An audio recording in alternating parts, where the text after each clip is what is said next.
in, everybody. I'm Bobby Burton. It's time for Thursday morning coffee and football. Blake Monroe is out this morning because he is busy right now taking his son to the doctor. Jerry Hamilton is actually at Tyler Atkinson's practice. Y'all can see that on the film. We'll get some live shots of that in a moment. But we got Jeff Howe alongside. He's still at SEC Media Days. I came back to the Casa last night. Rod Babers is there in the house with us this morning as well. Just get it out there. Jerry and CJ are both at Tyler Atkinson's practice, the young linebacker that committed to the Longhorns earlier. This episode of Coffee and Football brought to you by our friends over at Vaughn Lane. Get on the bus. Talk about Vaughn Lane and them a little bit later in the show. Also, thank you to our travel sponsors this week. To SEC Media Days, including Vaughn Lane, as well as Flat Creek Estate Winery, South Point Dodge, and Advanced Pain Care. All right, let's bring in Jerry Hamilton. Let's hear some whistles in there and get this going a little bit. Next play, right? Next play. This is live from Grayson, Georgia, where they have a thudded practice. Tyler Atkinson plays middle linebacker for them. We'll go back and forth on this. Jerry has an opportunity. But a lot of fun here. We're going to try to bring y'all some live action stuff a little later in the day. All right. Hey, I got to ask you, Rod B. and Jeff Howe. I'm going to start with you, Jeff. Let's talk a little bit about what's been going on at SEC Media Days, recruiting, etc. But SEC Media Days, what's on tap today for the different schools coming in? So I think, Eli Drinkwitz, the Missouri coach, is behind me, which, I've said it, Rod, you've heard me say it. Drink is one of those people that I say, when I look at you, I don't have fun. Like, there's just something about Drink that just rubs me the wrong way. I don't know what it is. I'm sure he's a nice guy, but you got it's really kind of the dud of the days here, Bobby. So you've got Drink, you've got Mark Stoops at Kentucky coming up here in a little bit to Sam Pittman, and then Mike Elko is the last coach to go. The thing is, a lot of people on Digital Drive are packing up, so I don't know how many people are going to be here when Mike Elko takes the podium. And you've got two guys that are lame duck coaches for all intents and purposes with Mark Stoops and Sam Pittman. Part of the topic that I'm already hearing is, hey, if things go sideways, Rod, we talked about this on the live stream last night. Are these schools going to be able to afford the buyouts for these guys, given the climate and rev share and everything else? So it's if you're following a fan of Kentucky and Arkansas football, it's really weird. But one of the questions that I think really is going to be asked to Mike Elko today, Bobby, why didn't you bring Marcel Reed? Everything I've heard about the Aggies this week boils down to, if you're a believer in Marcel Reed, then you think A&M might have a chance to do something. If you're not a believer in Marcel Reed, they're probably looking at 7-8 wins. Hey, Rod, what is your takeaway thus far? You've been looking at it from afar and reading and watching. I know how you do it. What are your takeaways thus far from SEC Media Days and looking ahead to it? Yeah, I was just trying to write down kind of the biggest storylines out of SEC Media Days, just from national perspective for those who are keeping up with it. Seems like the Nick Saban coming out of retirement thing was a big story. The Texas A&M battle hymn or Texas A&M fight song being played while Sark was introduced, that blew up and became big. Texas versus Georgia. Texas, on their day, and Georgia on the same day. End up Texas getting two big recruiting wins. That was huge. Obviously, we're watching one of them right now with Tyler Atkinson. And I think I'm trying to think of what the other storyline. Arch, of course. I think Arch obviously alone. So when I'm thinking about the biggest storylines, I hate to say it, I'm trying to be objective, but I do think a lot of them involve Texas. Yes. SEC Media Days in some way, form, or fashion. So I think I'm not gonna say they won SEC Media Days. That's ridiculous. There's no winner, but Texas definitely came out, I think, with a lot of points out of SEC Media Days in terms of just the public perception of Texas is already that they're heading in the right direction, and now you feel like they got even more momentum. And how can you get momentum from a SEC Media Days? And it felt like they did. I think one of the lasting images for me, personally, is Paul Feinbaum and his handshake with Arch Manning. and Feinbaum's reaction after. Kind of classic Feinbaum information there. Hey, we're going to go quickly to Jerry Hamilton. Jerry, tell us what you're seeing out there right now with Tyler Atkinson. They're not really running the ball. Grayson is unbelievably talented. I mean, like, they have probably 30 D1 kids out here. They're freshmen, sophomores. I'm wearing my Gooders, by the way. They have a sophomore end that's like 6'7", 210. They have both tackles are studs on offense. D tackle committed to Arkansas. Freshman wide receiver making plays. They got guys all over the place, man. Tyler Atkinson looks great, but they're not going to really test him. The other linebacker on this team, Anthony Davis, Texas recruited a little bit. He's announcing on August 2nd. Alabama or Auburn, more than likely, maybe Ole Miss, but I think Alabama may be in a decent spot there. But Tyler's not going to play a ton. We're going to do a lot. He's going to be on Coffee and Football with us when the offense is back on the field here in a couple of minutes. I got to ask you, Jerry, as you're sitting there watching the practice, how are they practicing so early in July compared to Texas? Well, the crazy thing, Bobby, is I think they have this right in Georgia. This is a 4-team scrimmage. I can pan out and show you. It's a 4-team scrimmage, and they just run a round robin. And they are tackling with shorts on. It's crazy. It's full contact go with shorts on, Rod. But they have this right. Their season starts 2 weeks earlier. So they start practice here in a couple of weeks, but they get these scrimmages and some field time in the state of Georgia before actual practices start, which I think is kind of genius in a way. All right, Jerry, we'll check back in with you. We'll put you on mute and keep the camera rolling, and then look forward to – oh, wait a minute. Hold on. Say what's up, Tyler. Hey, we hooking, y'all. We hooking. Thanks, Jerry. You and CJ keep after it. We'll bring you back up in a little bit. We'll bring them on in a few. All right, later. It's good stuff. Hey, you gotta have fun in this world. Jerry Hamilton and CJ Vogel are getting to do what a lot of us want to be doing, and that's out watching football right now. All right, before we go any further, I want to say thank you to one of our key sponsors. Each and every Thursday's Coffee and Football is brought to you by our friends over at Vaughn Lane. Vaughn Lane is the place to go if you want to get between major cities in Texas. Right now, if you tried flying on Southwest Airlines, you've tried driving your car, you get tired, you have to worry about TSA check-in lines. Some of those in Austin in particular, just brutal these days. So if you're tired of flying, tired of driving, it's time to upgrade to Vaughn Lane, the smarter way to travel between major Texas cities. And hey, for out-of-state listeners, Vaughn Lane now connects Nashville, Memphis, and Atlanta. They're also adding Knoxville to that list. Let's face it, flying is a hassle. Security lines, packed gates, delayed flights, all for a 50-minute trip is just not worth it. Driving isn't much better. If you're planning a football game, concert, or special event, you can charter your own Vaughn Lane coach as well for the ultimate group experience. Vaughn Lane is first-class travel without the hassle, all between the major cities in Texas. See it for yourself. Visit Vaughn Lane, that's VONLANE.com, and use promo code OTF25 for your for $20 off your very first trip on Vaughn Lane. Thank you so much to them for their sponsorship. Oh, look, CJ Vogel coming in here. What's CJ want to say here? How we doing, guys?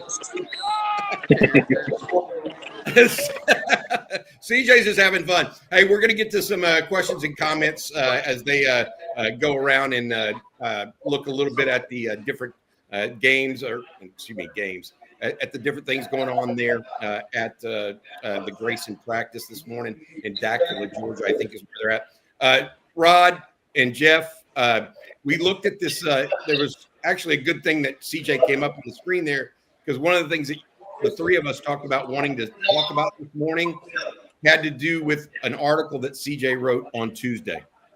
And it was about, obviously, it was about the players that he is hearing out of other players' mouths right now that he thinks are really doing really well. Jack Injuries was one of them that Arch Manning talked about. Emmett Mosley was another one as well. What are y'all thinking as that relates to those things? Jeff, you helped CJ with that article. What were your thoughts on some of the things that CJ had to say? Yeah, sorry. Can I just get this out of the way? I was distracted for a second. I just got a transcript of Eli Drinkwitz's opening statement here. Can I just read this for you guys? Yes. Okay. And Rod, my opinion on Drink has changed here in the last 5 minutes. Okay. I think I'm a Drink fan now. Said I know there's a lot of burning questions in this room by the 14 of y'all that showed up, but just as a reminder, I'm not going to answer any questions about the Epstein files, about the radiation belt, and or whether or not it was possible for Lee Harvey Oswald to get off 3 shots in 7 seconds. I don't have time to answer those questions, but I will answer questions about Mizzou football. I think Drink this one day 4 at we're not even at 9:30 yet. Drink this one day 4. So That was damn good. That was great. The Epstein files. Loves it. That was good. Hey, that article, Jeff, on Texas football that CJ wrote Tuesday night, it kind of got lost in the shuffle with everything that went on Tuesday with Tyler Atkinson and James Johnson committing to the Longhorns. What were some of the takeaways that you also heard from folks behind the scenes during SEC Media Days, whether it was Michael Taff and who he talked about, Anthony Hill, et cetera? Yeah, the one guy that we've heard a lot about, Justice Terry, Lance Jackson. We talked about Bobby. Texas is in a position where they don't need to play. Excuse me, sorry to sneeze on deck. They're in a position where they don't need to play a bunch of freshmen, but I think a lot of these freshmen are just so talented. They're going to help Texas win football games. Bo Barnes is one of those guys that what I've heard about him this week and what I heard about him on Tuesday, he's going to help Texas win a football game this year. Probably not at linebacker, but it's probably going to be punt coverage, kickoff coverage, something teams related. It's easy to say, yeah, they got the number 1 class in the country. They're really talented, but it's a different breed of cat that's in this 2025 recruiting class, Bobby. I mean, we physically saw, whether it was through the bowl game and some bowl practices, like just on the hoof, like Lance Jackson and Justice Terry and some of those other guys, like, man, it's been a while since and Sark has recruited some talented classes, but the level of talent and readiness for some of these guys physically, it's up a notch where it hadn't been at Texas in a really long time. So I like what I heard about Bo Barnes. Grayson Littleton is that, we talk about Cade Phillips and Kobe Black, but man, Bobby, seems like every time we mention that corner battle, it's almost like people have to remind you, hey, don't forget about Grayson Littleton. Grayson Littleton's doing great. With the offensive line, keep hearing a lot of positives about Nick Brooks. So again, any way you slice it, this 2025 recruiting class, top to bottom, it's got the chance to be a really special class. It makes you feel really good about, Texas is going to have some 3-and-done guys to the NFL again this year.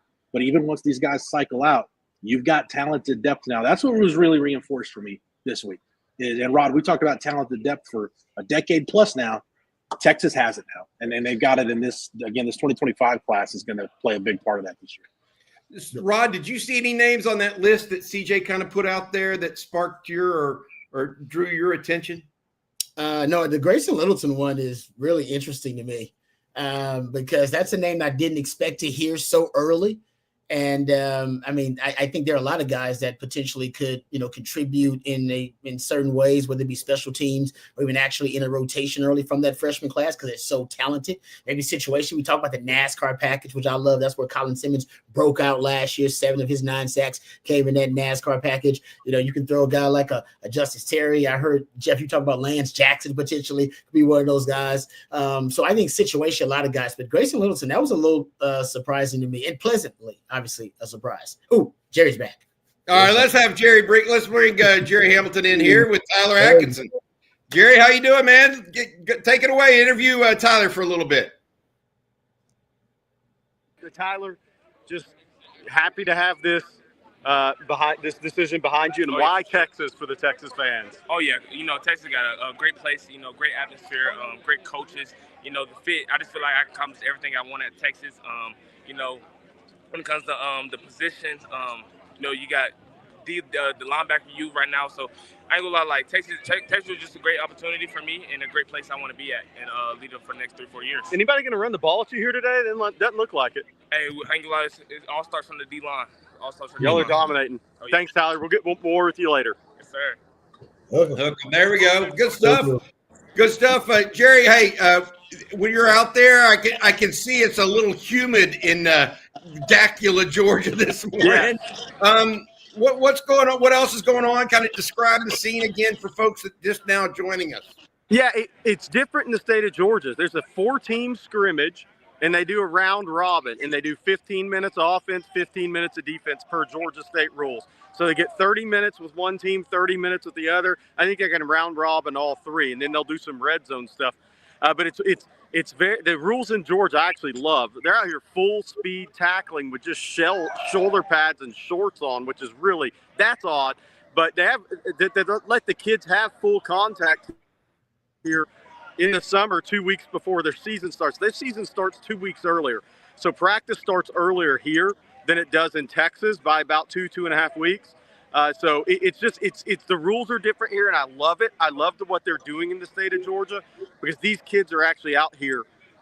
In late June, they had half padded practice at their school for like a few days. So it's keeping these guys broad in football mode year round. And they have better. I think they have some rules where they can do more team workouts in this state. But it's actually really cool. It's fun to cover because where else could I be? We're watching Tyler Atkinson scrimmage in mid-July, 2 weeks before football starts. Yeah. I love. Hey Jerry, we'll come back to you. You guys keep going, and then we'll go from there. People do want to know what number Tyler is wearing today. What number is he wearing? He wears 16, so him and Arch can have a discussion about who's going to wear 16. But here's the good thing. One's on offense, one's on defense, so they both can. And Taft is gone next year. And Taft is gone next year, so 16's taken. That pretty much is a guarantee. Mm-hmm. All right, thanks so much, Jerry. I appreciate you very much, buddy. You have a good one. All right, we'll have fun out there. Hey, we were talking about Grayson Littleton and really what he was doing, Rod, and what you thought of him. I'm of the opinion that he's going to be really, really good as well. And the question I have there is, how are they going to manage all the personnel pieces? Like, how do they even get him on the field? Because I think he's playing nickel right now. Wardell Mack, we've been told, look good. Jalen Gilbo has that spot from last year. How is Dwayne Aquina, Mark Orfe, Kenodo Hudson, and Pete Kwiatkowski kind of put all that into play? I mean, you've been there before when Aquina said, okay, let's move this guy here and jumble it all together. How's that going to work? Yeah, I mean, Coach Aquina's really good at that, right? And he'll let guys go compete at other positions. Just so if you want to get you like, hey, I want to get more playing time, I want to be able to contribute. He'll let you go compete at safety. I was there when he let Ahmad Brooks, who had lost his job at corner, Ahmad said, I want to go compete for the starting job at safety. I think I can win it. He's like, all right, if you can go win the job, go. He won the job. He became our starting safety. So I think for Coach Aquina, that is actually one of his I think it's one of his huge assets as a coach is that he can cross-train a lot of different guys to play different positions. He likes multiplicity. The way you get those guys on the field, Bobby, ultimately, is you have to have more packages. You have to be multiple. And that's why I love when they brought in the dime package and they started playing dime last year. You had an embarrassment of riches at DB. 8-9 DBs you trusted. Why not play those guys in a dime package in third and longs? I think your NASCAR nickel could look a little different. I like when they broke out the their 3 safety package with their big nickel with Jelani McDonald at the nickel position. We saw them have a 3D tackle package at times. We talk about the NASCAR. I think they should implement more multiplicity within the scheme because you have such a variety of different skill sets at linebacker, at safety. I think the play, and now you're getting a lot of guys with gap flex on the defensive line too. All of that points to the next evolutionary phase for the Texas defense will be multiplicity at each level on the D line, linebacker. He's already let us know that. He's already confirmed that, right? They're cross-training all these linebackers and they're recruiting them with multi-dimensional skill sets. Guys that can do, Tyler Atkinson is a prime example. Guys that can do a lot of different things on the football field for you. All right. And we know in the secondary, Jahdae Barron's prime example of multiple, won the Thorpe as the most versatile DB in the country. God, I'm telling you, every level of the defense in like 2 or 3 years, you'll have gap flex, position flex, multi-dimensional players that you can move around the chessboard. I think that's the next phase for them. And that's going to be, to me, will make them probably one of the more progressive, defenses in college football. They're already on their way. All right, Jeff Howe sitting there at the SEC Media Days for us. Rod Babers checking in. Blake Monroe is out this morning, taking his son Colt to a doctor's appointment. And Jerry Hamilton and CJ Vogel are actually on site for Tyler Atkinson's scrimmage this morning. They've come to us a couple of times as well. I tell you what, guys, we've got some questions, and there's a big super chat coming in from Kevin Hudson. So let's get that done. Kevin Houston. I said Hudson. It's Houston. My apologies. Good morning, OTF. Just wanted to throw some beer dollars out there. I'm so ready for the season to start. LFG. Hey, we haven't talked about recruiting yet, but I do think it's time to mention that because my thoughts are Steve Sarkisian, Brandon Harris, those guys on Tuesday night might have been throwing some beer and champagne over their heads. Landing Tyler Atkinson and James Johnson, 2 5-stars. I was writing this morning on Texas Football, and Rod and Jeff wanted to get your thoughts on this as we kind of transfer to recruiting talk. And thank you, Kevin, for your super chat. I think that Tuesday did something else other than just get 2 5-stars for the University of Texas. And what I think it proved and showed is that all that momentum that Texas built up the last 2 years in recruiting and on the field, a lot of fans, because Texas had that lull in recruiting for a week or two, where they got some but didn't get all, people thought that all that momentum was going to go for naught. And that was the concern, right? In one single day, that question got answered. And so now you're looking forward and you're saying, oh, well, Derek Cooper announces on Sunday, right? The nation's top running back out of Hollywood, Florida, on top of Tyler Atkinson, on top of James Johnson's flipping from Georgia. I think that is what is the main crux of what happened on Tuesday. Texas fans now realize, okay, all that momentum isn't going to be hurt by this new rev share cap that was built by the University of Texas. That was kind of that watershed moment. Jeff, you agree with that by chance? I agree with it 100%. And I'll say this too, and I think this is where a lot of the angst comes in for Texas fans. I think whether it was late Mac Brown era or Charlie Strong and Tom Herman, I think Texas fans often saw when things go wrong in recruiting, it went downhill really fast because you had coaches that either were way too reactive on the recruiting trail, put all their eggs in one basket, like just left themselves no margin for error, or found a way to, quite frankly, sabotage some recruitments and sabotage some position groups and that were priorities. Sark hasn't reinvented the wheel here, but what he has done is he has a vision, he has a plan, and to your point, Bobby, I think it's right to credit everybody in that organization. If they have guys that they feel like can help them win an SEC championship or win a national championship, they're going to stay on them. They're going to get them, and they've got a plan on how to do it. It may not come together as quickly as some people would like, but I think that some of that, for lack of a better term, some of that recruiting PTSD kicking in. I think at this point, Sark has earned the benefit of the doubt and has earned some trust, at least for me, he has, that even when things are going wrong, it's not just going to go downhill like it has under previous administrations. It may take a dip, but it's going to come back up. And when the comeback happens, it's going to be big, just like we saw on Tuesday. Rod B., you've been following Texas recruiting and Texas football generally. You agree with the assessment that Texas is now that thought or that concern that Texas was going to be limited by the new rev share at some level. That's you don't go and get the nation's top linebacker and defensive tackle in one day and say, oh, that's going to be a problem. Also, when you also have a 5-star quarterback, nation's top quarterback committed, as well as perhaps the nation's top defensive end committed. That idea gets thrown out the window, basically. I agree with you. I think there was some panic, even among Longhorn faithful, that was the case. I think Texas is creative enough to have enough resources, and they just obviously I think they have the right people in place. CDC behind the scenes. We know what a great job he has done putting the athletic department in a great position to be flexible and malleable with the changing landscape of college sports.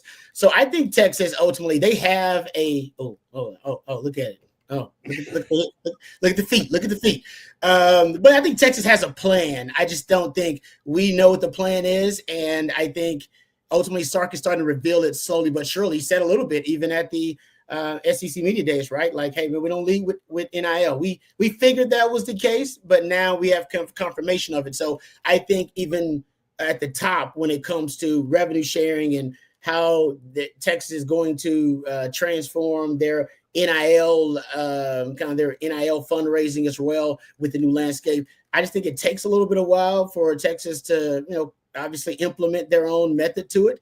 But I have no doubt at this point that you can trust Sark and you can trust CDC when it comes to that kind of stuff, because I don't know if they've made a wrong step yet that is set Texas back in this new landscape at all. So you're as we looked at Tyler Atkinson there, guys, I think you're on the right track there. And what we want to say is they've come to deserve our understanding's not the right word, but they've earned some chips, right? Without the doubt. They've gotten to that position where they deserve the benefit of the doubt, essentially, at times, even in times of concern. And I think that's where Texas fans have to, it's not easy. I was here watching different recruits go elsewhere, just like Jeff was, just like Rod, Jerry, CJ, Blake, all of us. But over time, what we saw is the end result here with Tyler Atkinson committing to Texas, as well as James Johnson. All right, hey, Rod Babers, if you'll do us a favor and tell folks a little bit about one of our key sponsors, including one of our travel sponsors this week, Flat Creek Estate Winery. Well, happy to do so. Folks out there, you may not know, but you need to know that one of the most awarded wines, not only in Texas, but actually one of the highest awarded wines in the country, actually is here close to Austin. Our friends over at Flat Creek Estate Winery, they produced the Super Texan, and they recently entered the Super Texan into the San Francisco Wine Festival. It got a score out of 98 out of 100. So it was actually named the top red blend at that San Francisco Wine Festival. So you can get that award-winning wine at your local Specs. You can get it at your local HEB as well. Also, I saw a display at our local Central Market. That's Flat Creek Estate Winery, flatcreekestate.com. Not only do they produce some of the best premium wines on the market, but they also have a gorgeous venue with barbecues and wine tastings every single weekend. Perfect for a day date with your significant other or a weekend getaway with your significant other. That's Flat Creek Estate Winery, flatcreekestate.com. I have tasted Super Texan myself. I enjoyed it myself, so I can vouch for how fantastic it is as well. So try it out for yourself. That's flatcreekestate.com. Rod, I want to stay with you, if you don't mind, real quick, and ask you one more question about what Sark was talking about at the media podium 2 days ago. The Longhorns are entering a different era. He talked a little bit about last year. It was about not being a one-year wonder. Mm-hmm. Now the target is firmly on the Longhorns' back in the SEC. What is the takeaway from that? And then I'll pitch that same question to Jeff. They've got the target on their back this time. Last year it was just they can't do it. There's no way they can handle the SEC. Now it's a little different. Yeah, it's a different mindset, right? But for Texas, you've always been that team. Even in the Big 12, you had everybody coming at you. You had the bullseye on you. That's just if you want to go to the University of Texas, that's part of it. All right. You got to understand that everybody's going to play their best game. Everybody's going to save a little something for Texas that they haven't put on film when they play Texas. And we saw that even in the Big 12, right? Sark talked about that. Like, seems like, man, weekly that we get something new that we haven't seen on film. Yeah, you're going to get that all the time. That's playing Texas. That's how big of a game it is. I saw Front Office Sports said that Texas averaged 8 million viewers per game last season. 8 million. That's pre-Arch bump. I mean, the arch bump, I ain't telling you what the arch bump gonna have Texas. I mean, Texas could end up being at, maybe. Oh, sorry, guys. I apologize. That's my phone going off. My neighbor's phone. I love it, Rod. Hey, when you're on your computer early in the morning, it ain't easy, brother. Yeah, I apologize. That's wifey calling me. Anyway, I apologize. But anyway, I think ultimately for Texas, they're going to always have that bullseye on them. So that shouldn't be a huge concern for them. I think that mindset and mind switch is pretty easy, especially for a guy like Arch. Even this offseason, they should have, it's getting them ready for it, right? All the talk has been Texas is loaded. Texas is going to be the front runner to win the SEC. Arch Manning, front runner for the Heisman. There's no doubt. You cannot escape the expectations. And so you should embrace them, the expectation. I think for Sark, that's what it's going to be. We got to embrace these expectations because they are probably as high as we've seen them since 2004. I mean, Wow. 04 going in 05. I mean, I can't remember the expectations being this high. Even, man, for the 09 because 08 kind of surprised some folks. 08 kind of surprised some folks. I remember when I came out and said Texas was going to go undefeated in 2008, and people thought I was crazy. And I was like, nah, the team's really good. I've been watching them behind the scenes, and they're ascending in the right way. And then 09, everybody thought 08 was better than 09.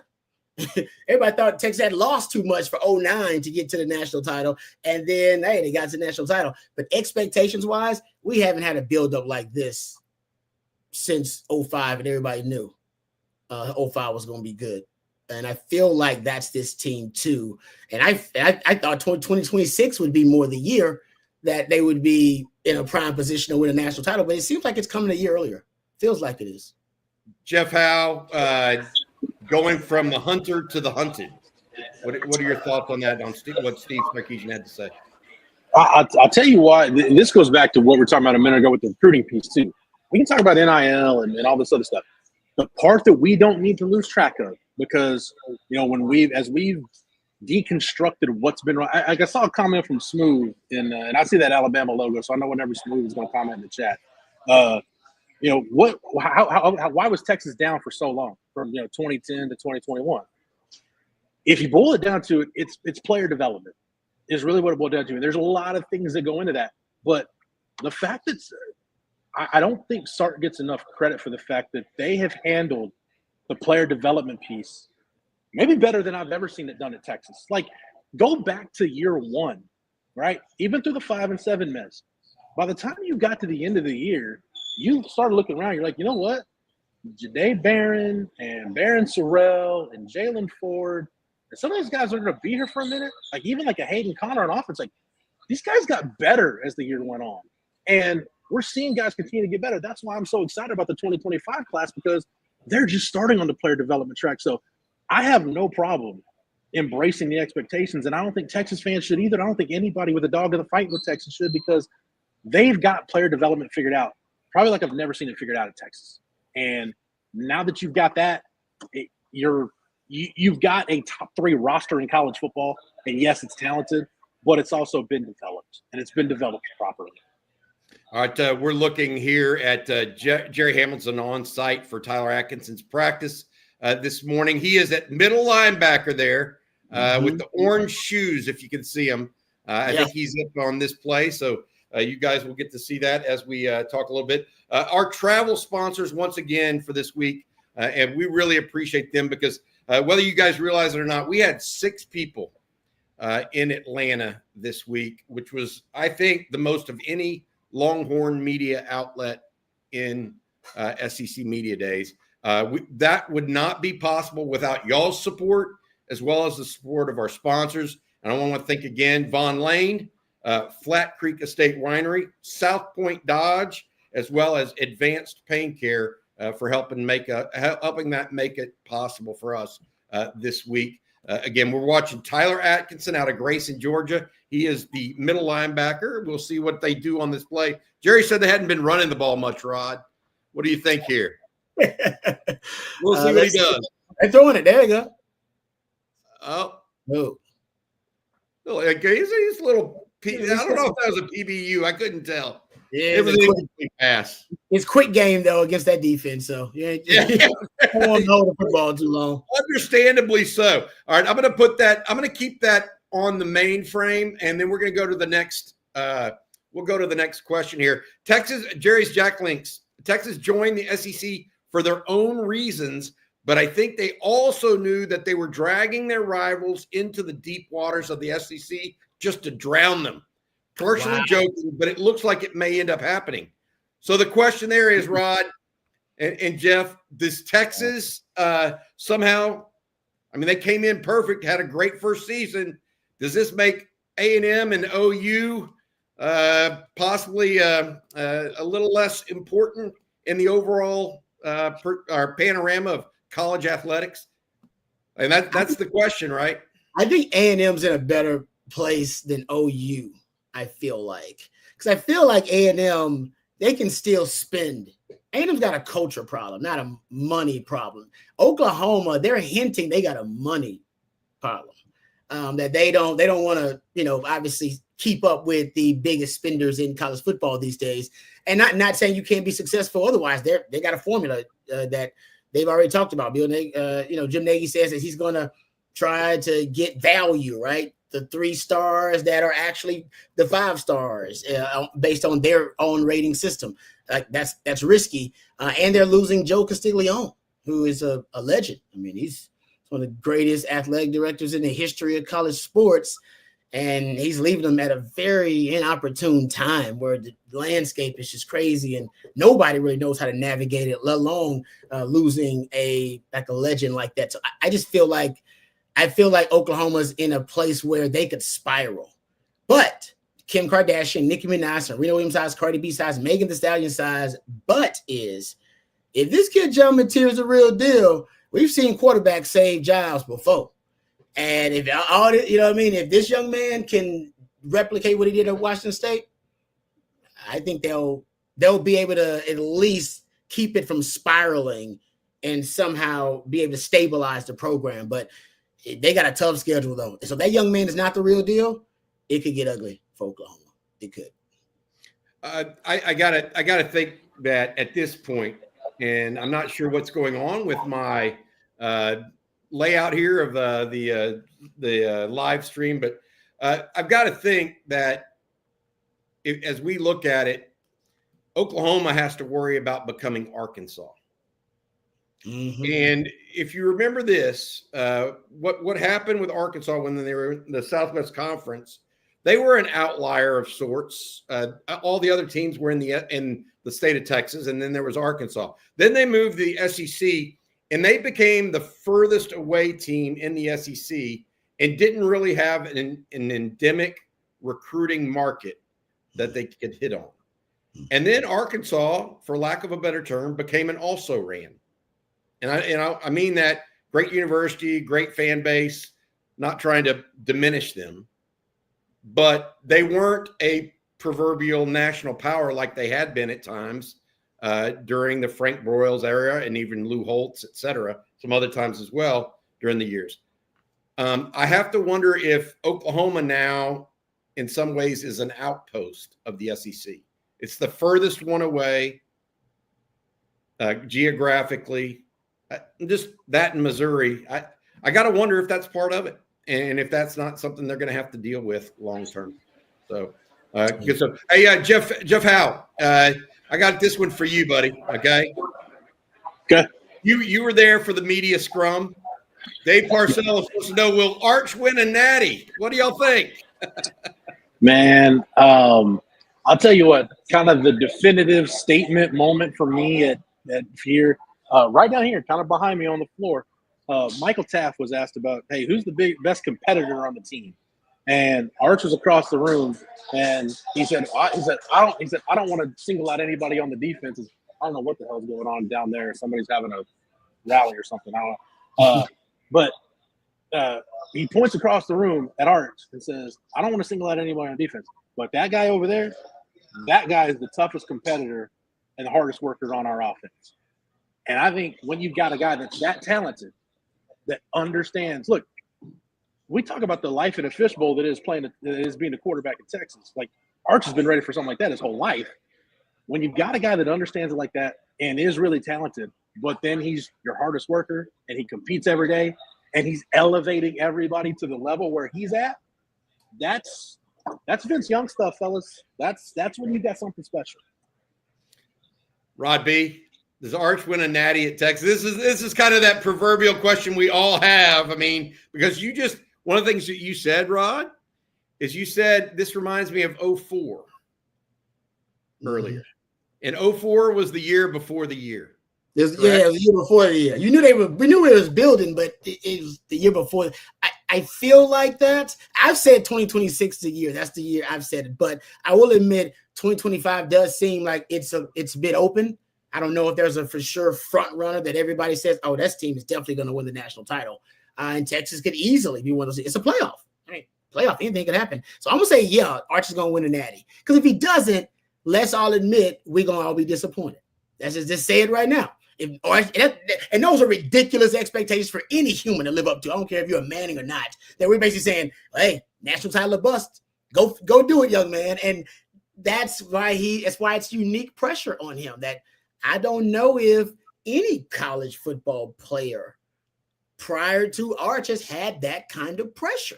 Because even the Mannings before him, the Manning brand increases the pressure.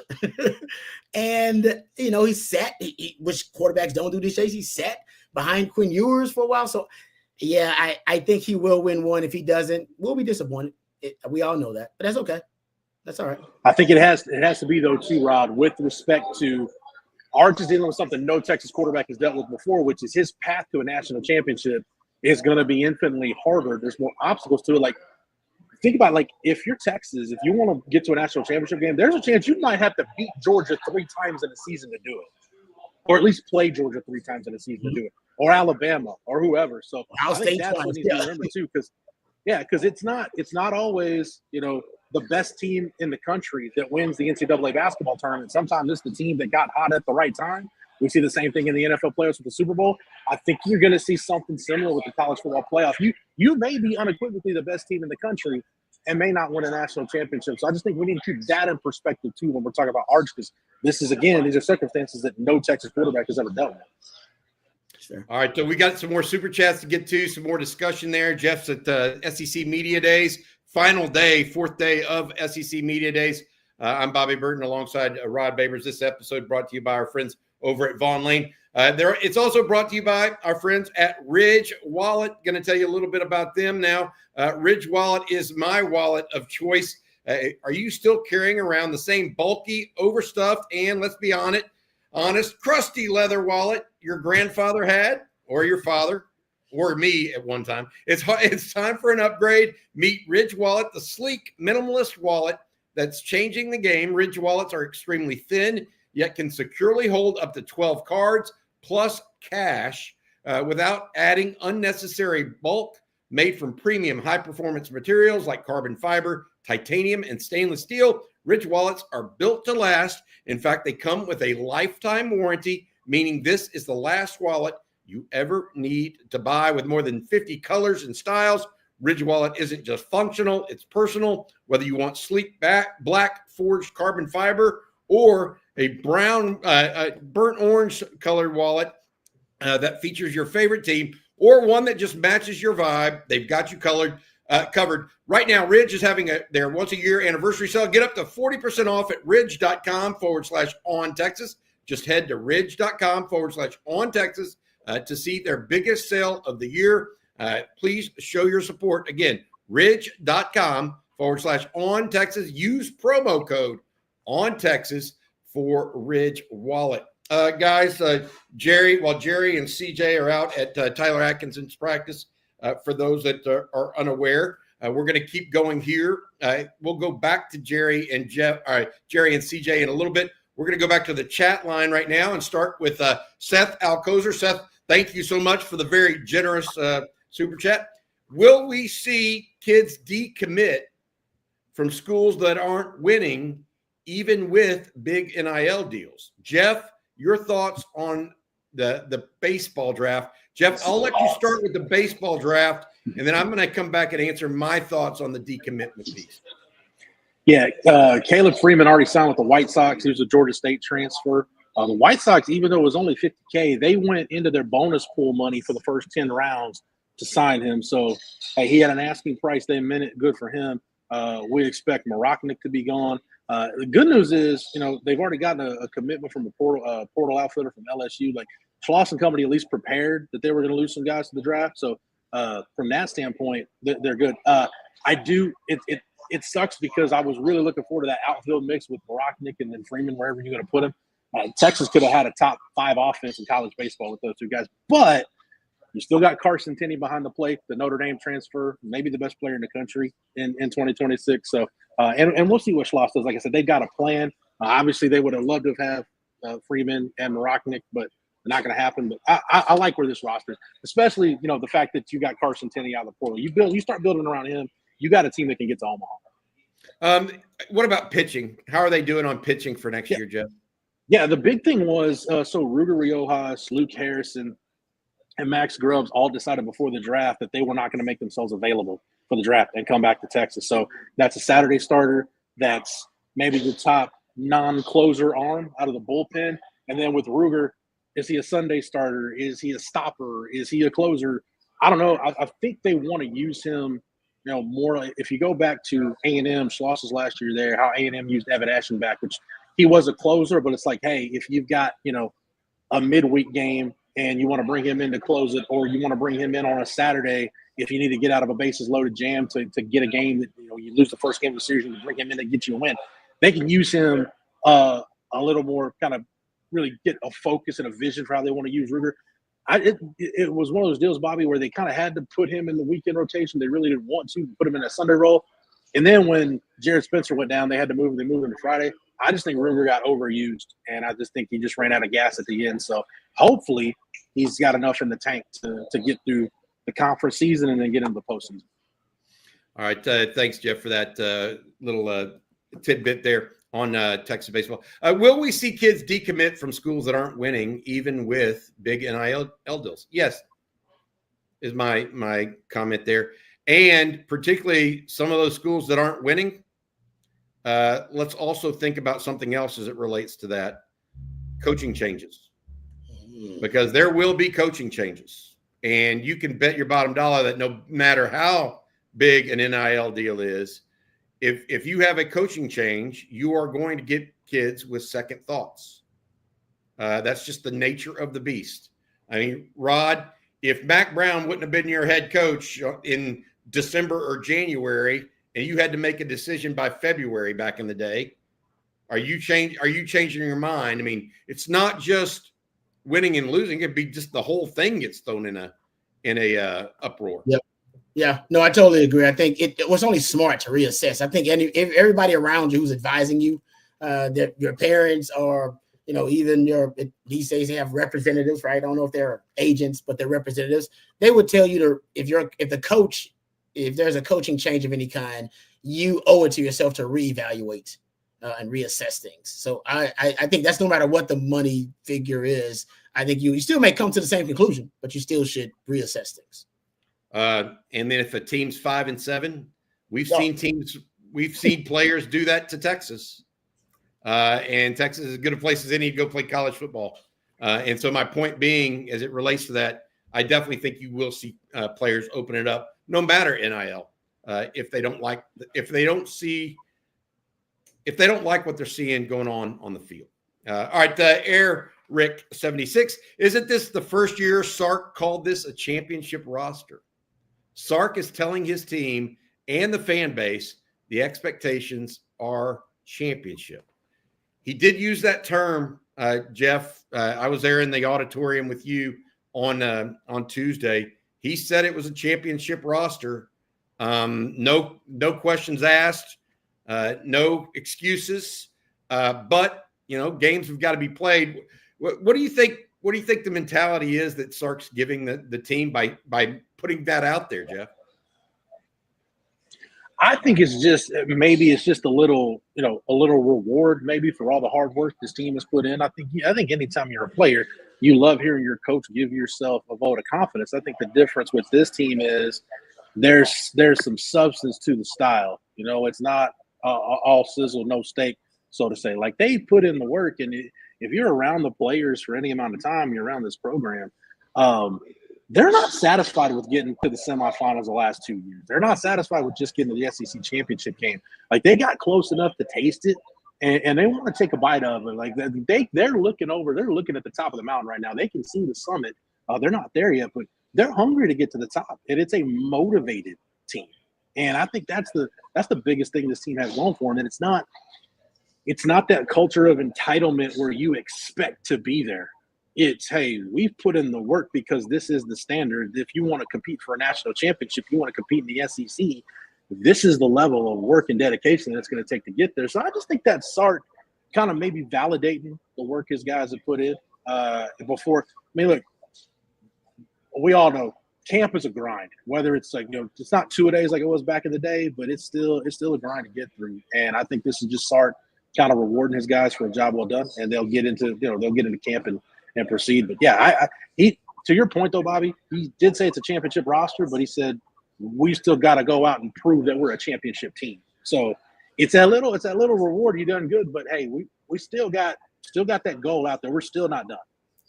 Robbie, I can tell you want to say something. Yeah, I agree. No, I agree with everything you said. I think it could be a big part of it's just Arch. Here's a quote from Sark he was on ESPN. He was on like Sports Center, and they were interviewing him, and they asked him about Arch, what makes Arch special, and he said, quote, "I think he's him. Quarterbacks, one of their main responsibilities is to instill belief in the locker room, belief in the coaching staff, belief in the fan base, and I think Arch has done that for us. I think Arch is just that. I don't know if it's that simple, but I think it's part of the equation is that Arch has been able to inspire that kind of belief and faith that, no, dude, he is going to lead us to the promised land.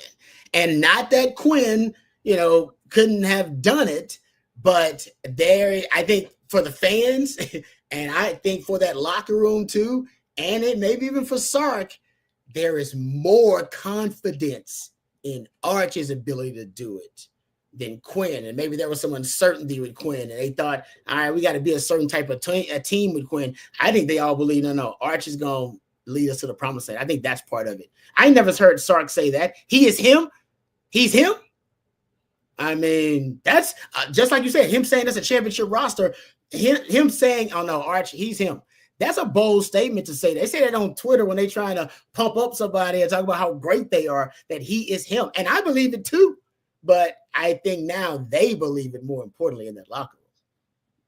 I asked, hey, Rod, we had David Cutcliffe on. I don't know if you saw this. We had David Cutcliffe on yesterday morning, the former college head coach, Coach Peyton Manning at Tennessee as the offensive coordinator, coached Eli in college at Ole Miss. And he said, look, they're built different.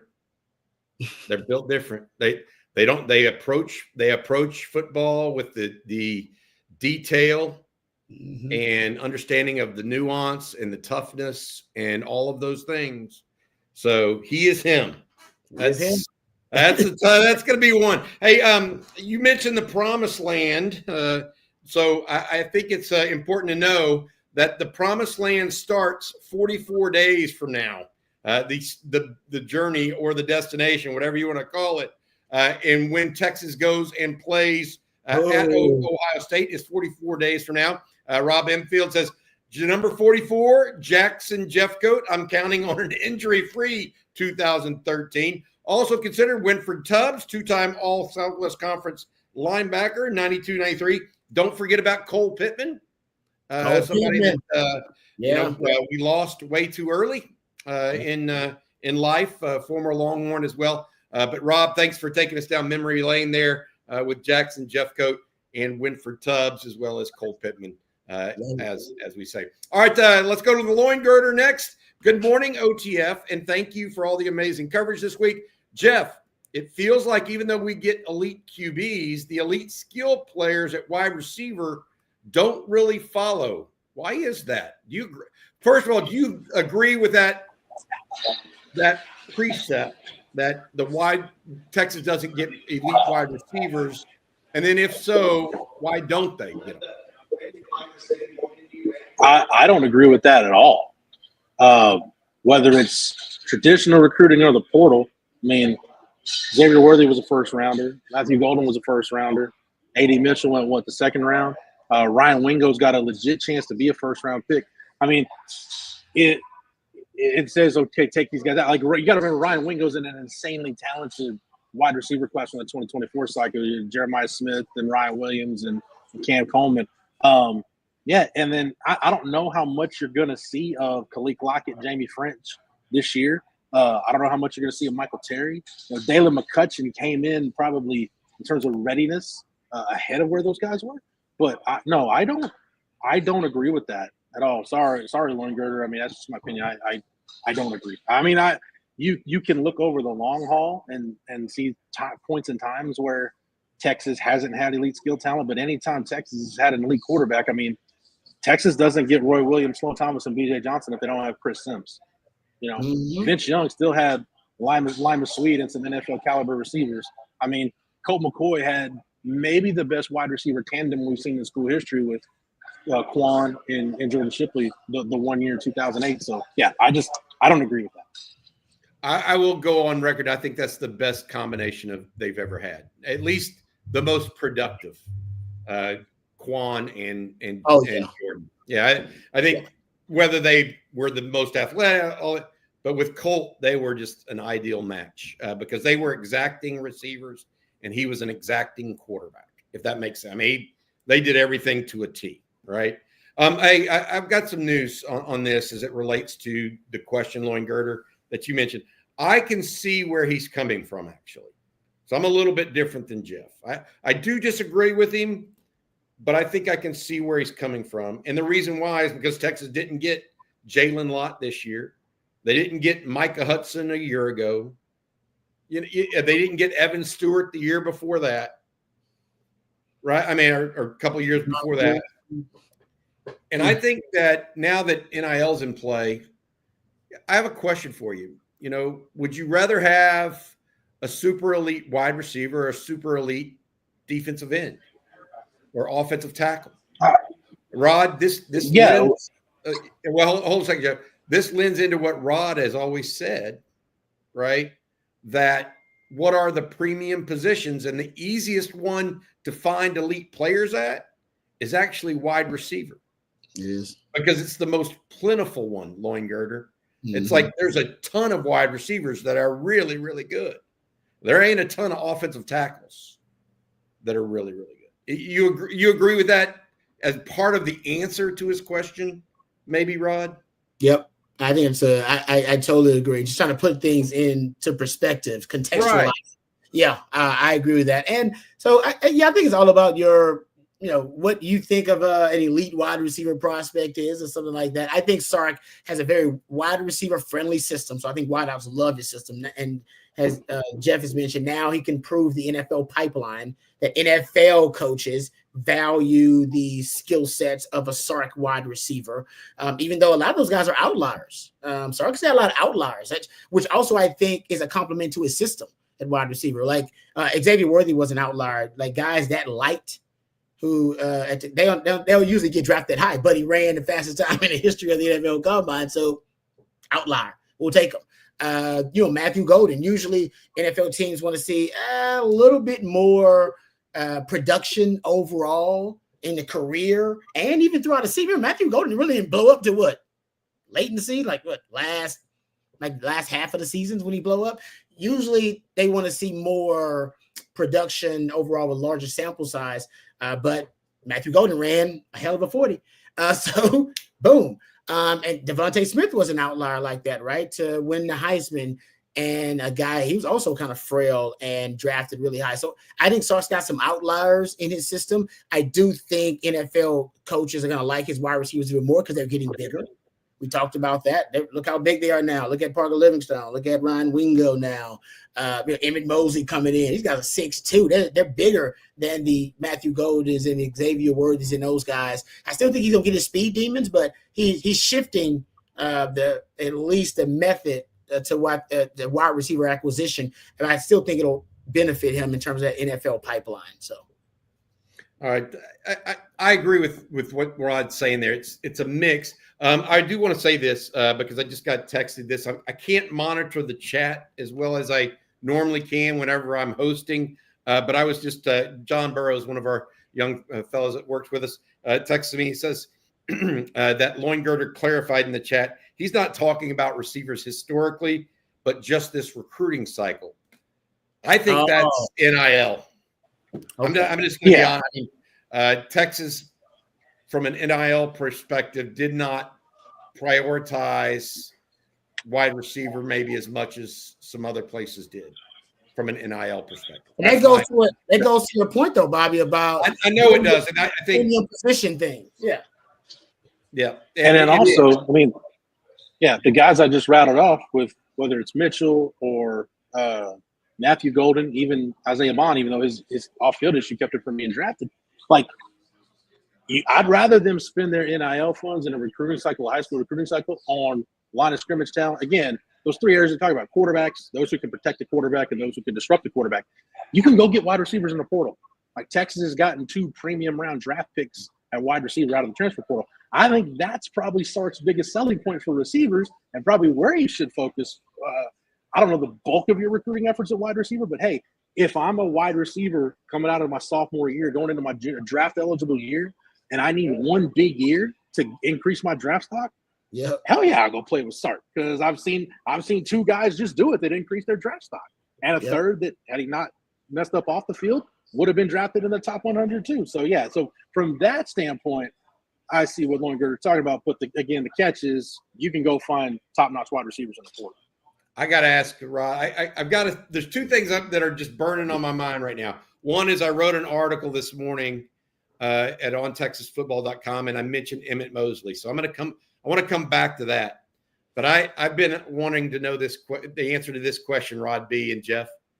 If Matthew Golden stays at the University of Houston, what are the chances he's a first-round draft pick in the 2025 NFL draft? What do y'all?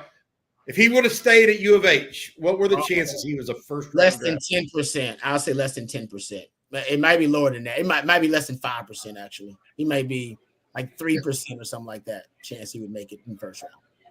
Yeah. It's not a coincidence. I was like 5%. Yeah, it's low. I mean, and so I said 0. You said okay. 0. There you go.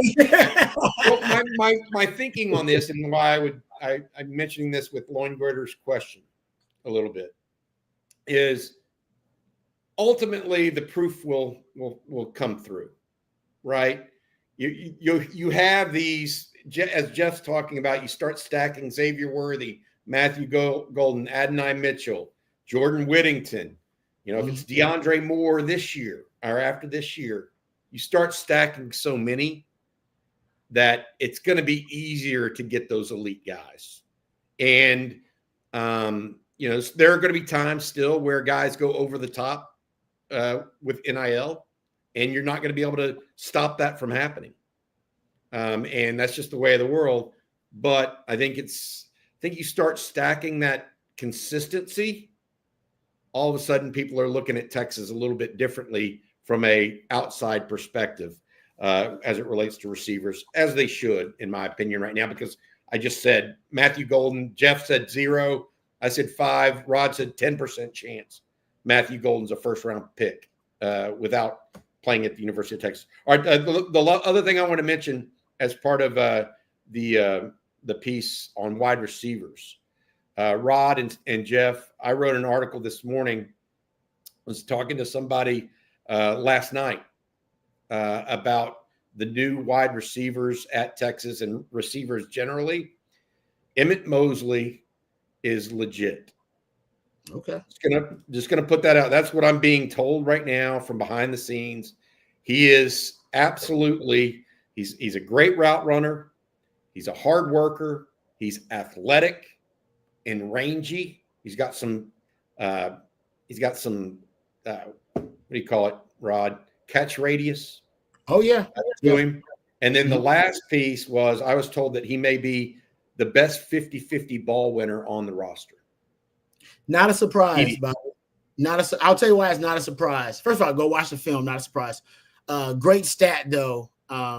about Emmett Mosley. He's got 8 contested catches, or at least last season. He had 8 contested catches by Pro Football Focus. The only power for true freshman receiver to have more was Jeremiah Smith. So he is good in those situations, which is why I like him at Texas for Arch, who is going to throw more deep vertical shots downfield when they get one-on-one. Now, we talked about the bigger wide receivers, but I also like it for the scramble drill. When, hey, I just got to find a guy that's one-on-one and put the ball in the right place and give my guy a chance. He's a guy that'll go attack the football for you. So I like him for a lot of reasons. Those are 2 of them. Same person I spoke to about Mosley also sang the praises of Jack Indries, who Arch himself sang the praises of earlier. So on Tuesday as well. All right, we're going to get back to your questions, thoughts, etc. But first, I want to say thank you to one of our key sponsors. That is Vaughn Lane. Vaughn Lane helps you get from city to city in the great state of Texas when you need to travel between major cities like Fort Worth, Dallas, Houston, Austin, San Antonio. You've been historically stuck with 2 flawed options: fly and roll the dice with airport delays, drive and lose 5 hours to traffic, construction, and fatigue. Now you can choose Vaughn Lane, where you arrive at a hotel, high-end hotel terminal. No airport chaos, no parking nightmares, just no stress. Just walk on the bus. While you relax or work, the Vaughn Lane operations team is behind the scenes, monitoring real-time traffic and adjusting routes to keep you moving efficiently, getting you to your destination rested and on schedule. Now's the perfect time to plan ahead. Booking is open through September, so you can lock in travel for fall football weekends in Austin, business trips to Dallas or Fort Worth, or a getaway to Houston or San Antonio. Vaughn Lane proudly serves Austin, Dallas, Houston, Fort Worth, and San Antonio. Visit Vaughn Lane and use promo code OTF25 to save $20 on your first ride. That is Vaughn Lane. I tell you what, guys, I think we're going to bring back in Jerry Hamilton here. He's got some more plays for the Grayson team. Our guy, Tyler Atkinson, the most recent commitment, is there in the middle. He is the one in the orange cleats on defense now, playing middle linebacker. Just so you have it. We'll watch a play here and then talk a little more.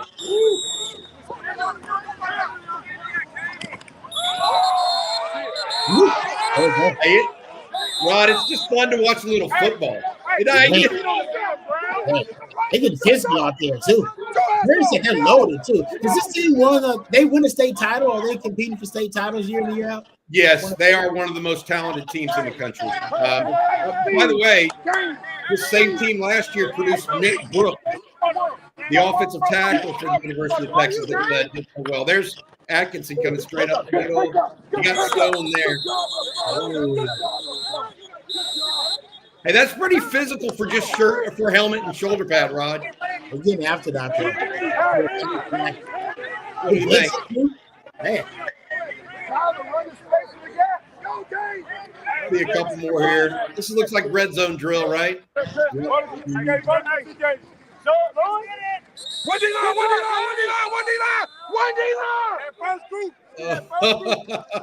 love it, man. We'll keep that going in the corner a little bit. Jerry Hamilton on site there, along with CJ Vogel for us as it relates to watching Tyler Atkinson. Jerry hopefully will have us some a recorded video later of him interviewing Tyler Atkinson as well. All right, Rod and Jeff, we're closing up shop here. We've been on about a minute, an hour, 10 minutes. I want to thank again Vaughn Lane as one of our travel sponsors for this week in the SEC Media Days. Jeff is still there. I came home late last night. Flat Creek Estate Winery, South Point Dodge, as well as Advanced Pain Care. Thank you very much to each and every one of those folks. We are watching. Jerry's there watching again. Tyler Atkinson. He's the one in the orange shoes in the middle of the defense there. You'll get a chance to see him in a little bit. Rod, Jeff, I want to go to you, Jeff, to finish this up. Kind of closing thoughts on SEC Media Days. This is your second one. Your thoughts on where Texas is and whatnot as it relates to the rest of college football right now. I think there are some folks in this building that are probably at large. Their shoulders are probably tired from moving the goalposts as much as they have on Texas. I think now everybody realizes the vibe. I heard, I made my way around Digital Drive and around the floor. The only kind of negative I heard on Texas, unrelated to NIL, is the schedule that tough, which to me is idiotic. Like, you go to Ohio State, you go to Gainesville, you go to Athens. That's a tough schedule. I don't care what year of college football you're talking about. I think, Bobby, the SEC media is starting to take the Randy Savage approach on Texas. You may not like it, but accept it. I like it. Macho Man reference. Oh, yeah. Oh, Bobby, you muted. Oh, Bobby, you muted. I had to do that for Blake. Hey, Rod, you may not like it, but you have to accept it. You agree with that? I do think that it's a lot of that with. Oh, I think Jerry's got the man here. Okay, let me get Jerry in here. Jerry Hamilton, Tyler Atkinson just blew up a play. It looked like to us from this angle. Rod, did that remind you anything? I saw it, man. Yeah, Rod to be me dropping picks. Tell him to catch that money next time. That's my advice. Catch that money next time. I think he's about done here. Then we're going to play him many snaps. Maybe he's played 25 snaps through 3 games of scrimmage here with 3 15-minute defensive sessions. So he is going to join us, I think, for Longhorn live stream tomorrow afternoon, I think is the plan. Ooh. So CJ's got a lot of video today, which we'll have some stuff from. But I think he's going to come on Friday afternoon Longhorn live stream with us. Jerry, thank you so much for you and CJ heading out there this morning. I know y'all had to get started early. Appreciate you very much, buddy. Got the Gooders on, baby. Here's the Gooders. Yeah. Take care, Jerry. Thanks, man. Jerry Hamilton. I tell you what, I think I did it wrong again. I'm not very good with these. That's why Blake Monroe is the guy in the morning. I'm not real good with the controls and moving people around the screen. Hey, we have one more super chat I want to get to before we close out this morning. P.S. Thanks, y'all, for all the streams. As always, been curious about Aaron Butler. When he came to campus, he was talked about a lot, but word is quiet lately. I'll just say this. He's behind.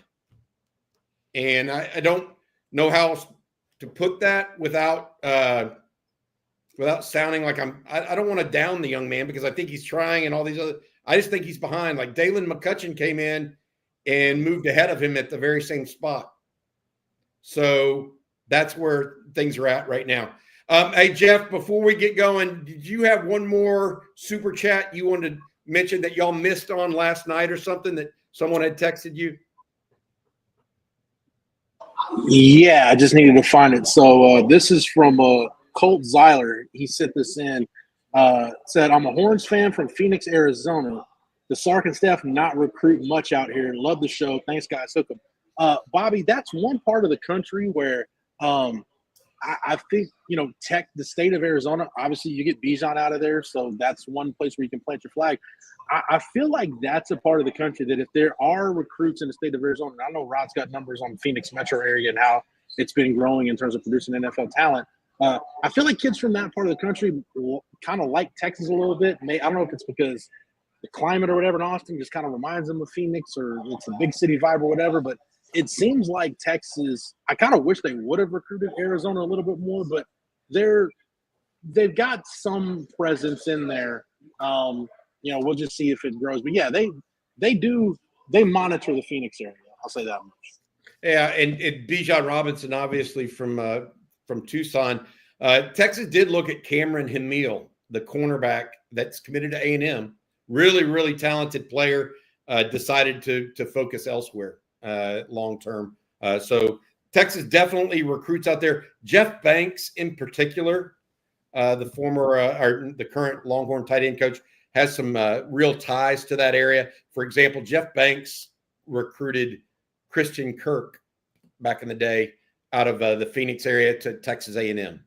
So there's some ties there as well. All right, that's going to do it for today. Special thanks again to Von Lane for our normal sponsor here on every Coffee and Football on Thursday mornings. Again, Von Lane, get on the bus, travel between big cities in the state of Texas.